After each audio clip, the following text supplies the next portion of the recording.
Hello everyone. So I'm making this video to discuss the concept of taking things personally. So let's say you receive a criticism or even a compliment, an attack, someone is angry at you, someone criticizes you, someone insults you, whatever. Now, the most common reaction is to take it personally. So to feel offended, to feel hurt, etc., etc. Now, again, so I want to make like a parenthesis. So I, the important thing is not to take it personally, but let's look at why, because of course there has to be a reason. So what does it mean to take it personally? It basically means that we believe, first of all, we believe that this other person, well, first of all, knows us and has the power to define our identity, whatever that means, because usually this identity is also just a story anyway that we have built. But if we have this story, let's say we have a story about identity, so we are great, we are amazing, we are special, we are unique, or we are terrible, we are worthless, whatever the story is. If we have a story that we have to validate, uh, of course we will feel attacked, or we will feel like a threat. We will feel that people that are criticizing us, attacking us, or insulting us are a threat. They are threatening our identity because of the story. So in reality, they are threatening the story, but it's a little bit more complicated than that. But I just want first, as an introduction, to explain that it's not always wrong to respond. So, but it depends what is the motivation for responding. If the motivation for responding is to keep specific boundaries, then it's effective. If someone is insulting you publicly in front of other people, it may make sense to respond because other people may believe that what he's saying is true, or may believe that we are weak and we will allow other people to insult us or take advantage of us. So it could affect the reputation. So, of course, it's perfectly fine to respond when it comes to setting clear boundaries. So, we define certain boundaries that we do not want others to cross. And if someone crosses those boundaries, then we are going to respond.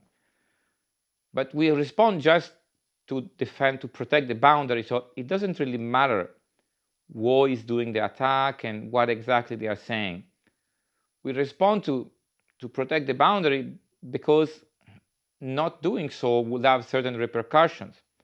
Like reputation is important to some extent, or other opinion, the opinion that other people have of us is important because at the end we have to interact with them, we have to do stuff with them, etc., etc. So from a purely pragmatic perspective, the opinion of certain people is important. So we cannot just say we don't care about their opinion. So not taking personally is slightly different. So it's like if someone privately, let's say, insult you, but not in front of anyone else, I mean, there may be a slight response, like we may just say, look, okay, whatever, just please just don't speak with me. We kind of set a small boundary.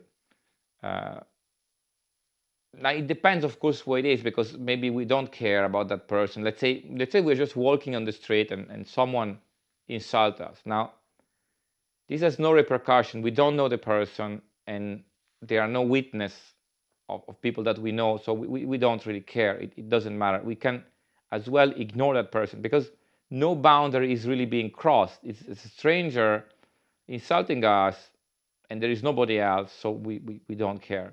There is no point really trying to establish that boundary because we are not establishing it for the stranger because it's a stranger, and we are not establishing for the witness because there are no witness.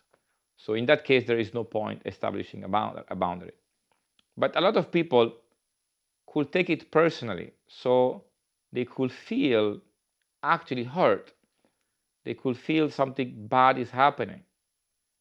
Now, again, the causes can be many, but one of them could be that they feel that their identity is being attacked. So the stories they tell themselves about their identity are being attacked. Of course, if someone has dropped the stories, then there is not much to attack. So the experience will be like this. If you have specific stories about your identity and someone attack, let's say insult you or criticize you specifically about maybe certain things that you value in your identity, you will feel hurt because you feel your identity is being attacked. You feel hurt. If you have dropped the story of identity, what you will feel. So if someone that you don't know, for example, insult you, you will just think that he's an idiot. And if it's someone you know, you will just think that it's his opinion. So you will not necessarily ignore it, because you will put it somewhere in your mind. You'll say, okay, this person thinks this. And you will wait to see if he's the only one or if more people think that. And then if a lot of people think that, you say, oh, interesting. A lot of people have this opinion. And then maybe you look inside yourself to see, is it true or not? If it's true, maybe then you can learn something, or you can change it if you want. Or if it's not true, then maybe you have to explain, or maybe you try to understand why do they believe this. If it's not true, then why multiple people believe this, and maybe you have to communicate certain things in a different way. So let's say so in general, if the attack on us has no consequence, clearly there is no point setting boundaries. If it has consequences in terms of reputation or relationships or whatever, then the rational thing to do is to protect the boundaries, to make it clear that this is not acceptable. But it's really just to protect a boundary. It's not that there is any element of believing what is being said or feeling hurt or feeling attacked for real. It's more just setting a clear boundary. If this can have consequence. If it cannot have any consequence, there is not even a point setting the boundary. But if it can have consequence, then it makes sense to set the boundary. This would be the pragmatic perception, when it makes sense to react. But then, of course, not everyone is like purely rational. There is an emotional element, and it depends if we have the stories or not. So let's look at the two examples. So if someone has not dropped the stories, so they still have stories about their identity and what they are and blah, blah, blah, blah, there is a very high chance that if someone insults them or criticizes them or attack them, they will feel hurt because they feel that their identity is being attacked. But in reality, the story is being attacked. But for them, they have not yet made the distinction. So they assume that the story is their identity, the story is real. So they feel they are being attacked. And so usually they get angry, they feel like they have to respond, or they feel hurt, whatever. So this is if there is the story. If the story has dropped, we hear what the person has to say.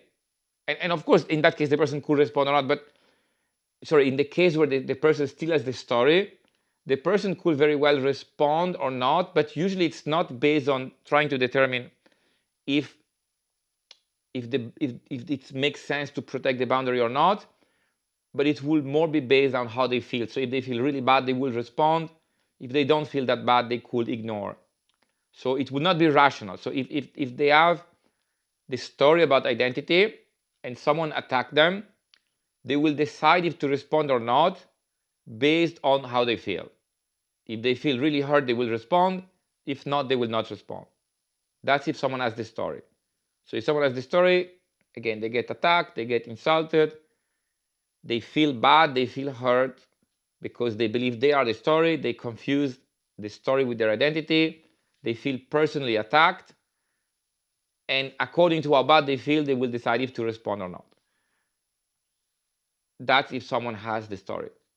If someone has dropped the story, so there is no more story about identity, if someone attacks them or insults them, first they will try to understand if they should respond or not, based on if this attack could have consequences in terms of reputation, relationship, etc. and they will decide if they want to defend the boundary or not. But they will respond only from a perspective of defending a boundary. And that's step one, responding according to if they want to defend the boundary or not, if they think it's appropriate in that context to defend the boundary or not. But after that, they will hear what the person has to say, but they will not really respond. They will just store it somewhere in their mind as someone's opinion. So whatever the person say, it just is actually, because if you remove the story, what else can it be? If you remove the story in your mind about your identity, whatever anyone say, it's just their opinion. And you put it in a little box. You don't erase it. You don't think it's worthless. It is someone's opinion. Of course, if this is the only person that has this opinion, then it's probably not very important. But if you notice that many people have the same opinion, then you start to question, why do they have this opinion? You can look into yourself and say, is it true? Do I really do that? Do I really behave like this? Blah, blah, blah, blah, blah. You start to, it's actually an opportunity. It's an opportunity to look inside yourself. So the people say that, and you can look inside yourself. If you think it's useful, of course, I will go a little bit more in detail. It's not always useful. But it's a potential opportunity to look inside yourself. But also, if you have removed the story, your mind is more clear. So instead of focusing on just being angry or being hurt, you will look at the other person and you will try to understand what could be the motivation for this criticism. Is it genuine interest in giving feedback to you? Then it can be valuable to look into yourself. But it depends, what is this person to you? Is he a close friend? Does he really care about you? Can you assume that what he's saying is truly for your benefit as feedback? Then probably you should look inside yourself and give some value to his opinion. Or the motivation of the person can actually be to hurt you because he dislikes you. Then most likely that opinion is not very valuable because the motivation is clear. You can still put it somewhere and look into it later, or especially if a lot of people again have this opinion, you can also consider it. But if the motivation is clear, then the opinion has less value. Then, of course, you can also try to understand the other person. Like, why do they feel the need to insult us? And maybe they're angry in general. Maybe they do it with everyone. It's just their personality. Maybe they're always angry. They're always upset. Or maybe they are in pain. Or maybe, we don't know, but we start to look into the motivation. We kind of try to understand. So once the story is removed, it becomes about understanding. Why would that person do that? And we are genuinely curious. Why would that person do that? But then on top of that, we also think, like we try to think rationally, and we kind of understand certain things. So, for example, how much that person knows you. So, in general, no one really knows you because you don't even know yourself. So, even your parents, how much do they know you? So, other people don't really know us because we ourselves don't know us fully. It's very difficult to know yourself. That's what understanding is. That's this lifelong attempt to understand ourselves better and better and better. So we don't have a full understanding of ourselves. So if we don't have it, imagine the others. Now maybe some guy that you know for just 5 minutes, he's not really criticizing you. He's criticizing a mental projection that he has of you. He has seen your face and he has heard you speak for 3 minutes and he has formed an opinion. But it's not really an opinion on you. It's an opinion on an image he has of you. A projection is into his mind of you. So that has to be considered. That person is not really talking to you. He's talking to the projection he has of you in his mind. Now, his feedback can still be useful because it's like looking into a mirror. It can be interesting to see, oh, so that's what someone could feel if they speak to me for 5 minutes for the first time. Interesting. It's worth thinking about it. But also, it's helpful to remember that whatever anyone does to us, most likely, actually, certainly, if we were at his place, we would have done the same. So if we had his body and his brain and his education and his experiences and his parents and his family and went to the same school and did everything exactly the same, then most likely we will be the same. We will do the same. So there is nothing personal. No one is really interacting. When someone interacts with someone else, they are not really interacting with the other person. They are always interacting with the image they have built in their mind of what the other person is. Because if we cannot have a comprehensive understanding of ourselves, how can other people have it? Of course, they have an extremely superficial understanding of us. So they are more like dealing with the projection in their mind that they have of us. They have built an idea of what we are, and they are insulting or attacking this idea.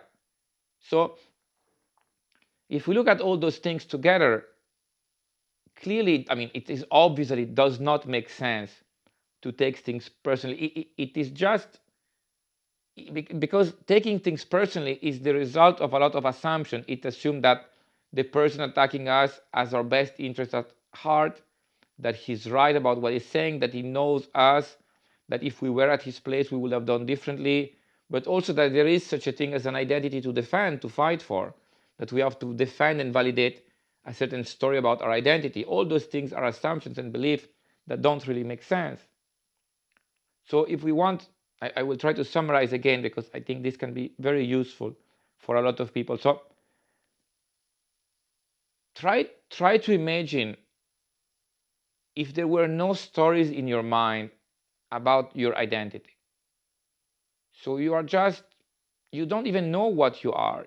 Clearly you are a unique point of view on reality, but the rest is probably just stories that you built in your mind.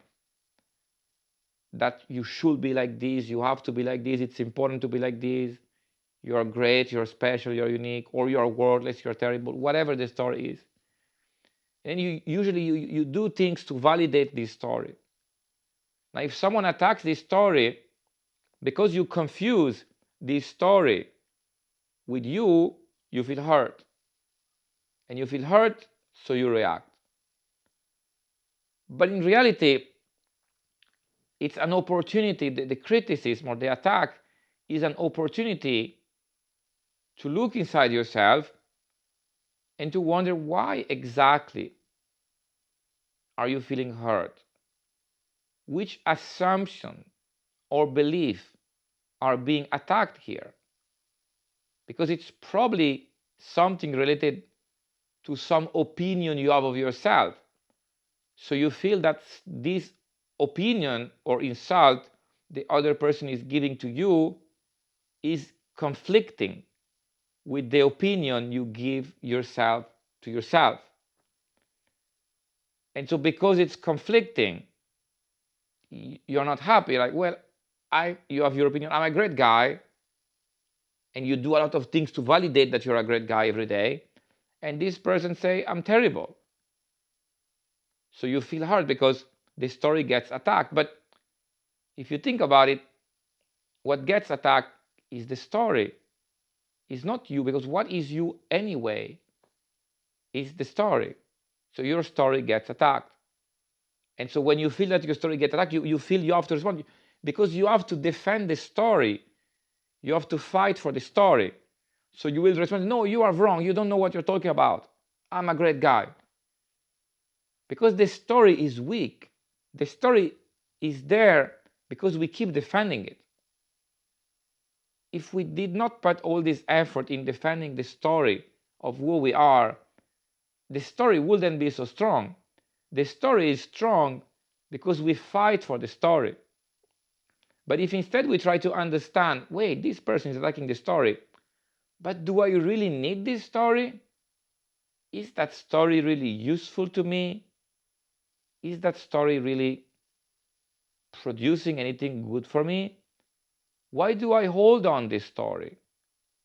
Why do I need to have this filter between me, let's say, and the reality? Why do I need this idea of me that I have to fight for? It's an opportunity to drop it. to realize that there is nothing to defend, because there is nothing to attack. There is just a story in our imagination.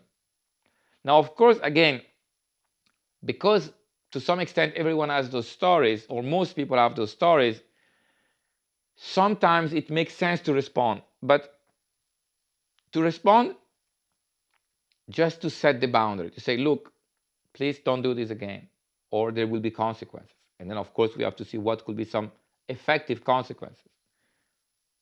But this is just to set a boundary.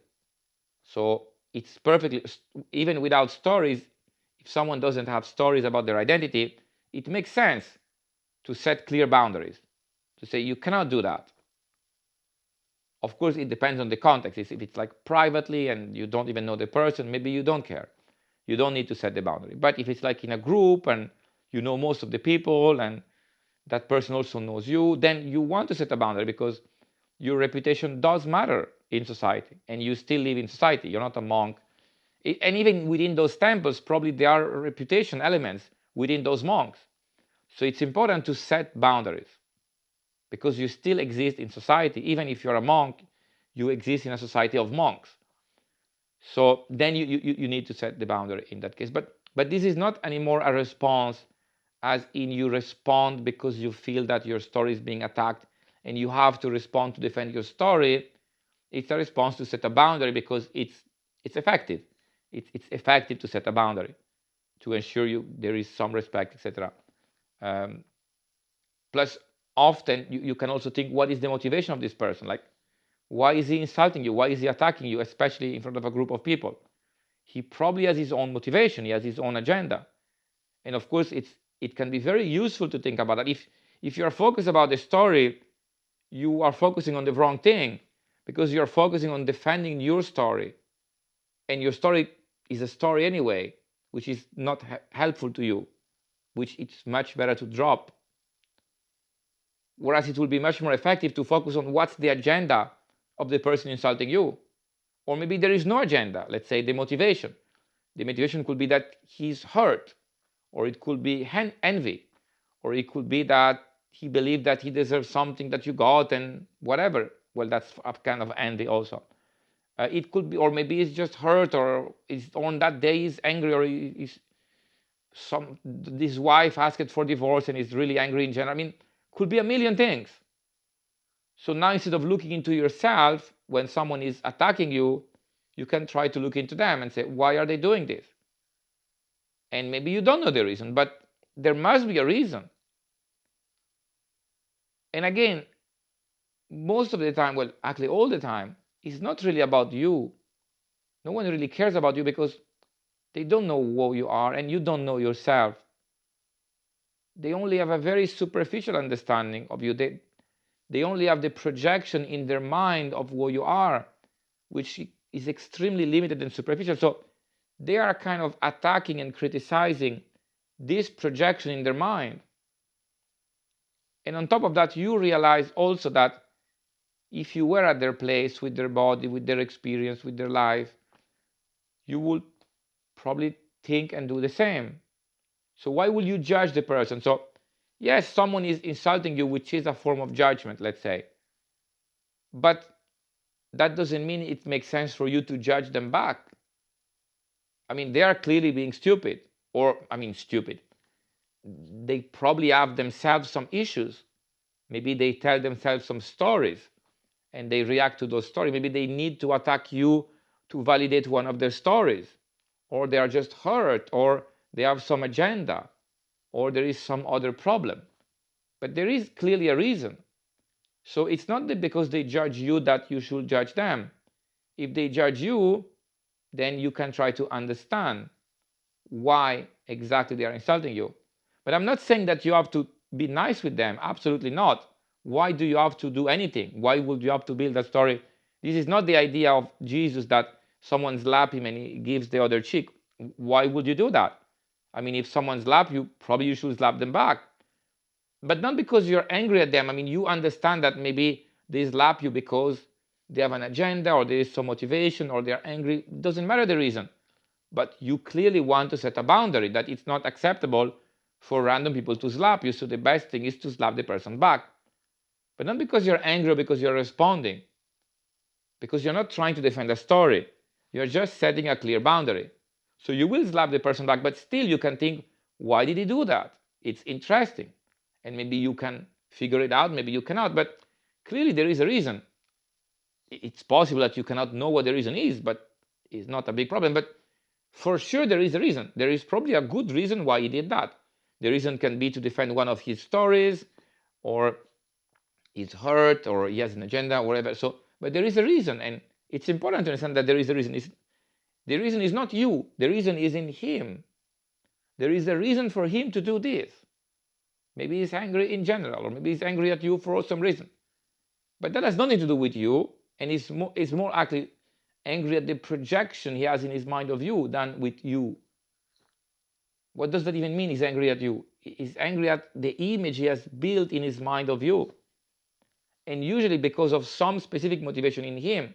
So it's kind of a conflict. It's kind of a mix. It's a combination of his motivation, which could be the story some story he has in his mind that he has to defend, and the idea he has of you. And so he gets angry because of his motivations. He gets angry at the idea he has of you. This has nothing to do with you. Now, of course, if this can actually hurt you, you should set clear boundaries and prevent it. So if someone slaps you, you should slap him back, of course. But that doesn't mean you're judging him. You still try to understand, because there is nothing to judge.